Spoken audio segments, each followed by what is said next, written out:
Ne găsim astăzi, duminică, nu prea avem ce face și am venit până aici la una dintre proprietăți cu băiatul ăsta și hai să vedem, i-am dat o provocare să vedem dacă se poate băga ca șarpele între stâlpii ăștia. Hai, provocare, dă-i!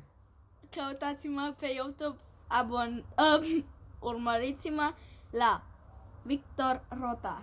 Victor Rotar, hai să vedem. Știi ăsta ceva? Hai, bagă-te ca șarpele, repede, mișcă-te mă dată, mă. Hai! Hai mă mai repede, n-are loc, bă! S-a îngrășat! Hai, Rotar, bagă-te! Cred că te vede și aia, Zanzibar, aia. Și care o gagică care o cheamă Cum o cheamă, mă? Cum o cheamă, mă? Cum o cheamă, mă? Zanzibar? A? Zimbabwe!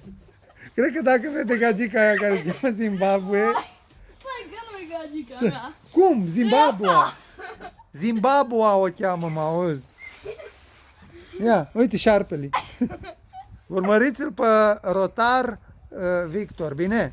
Pe Instagram. Pe Instagram, ia. Uitați că mai îmi dă ăsta imediat o provocare. Ia ce valoare e.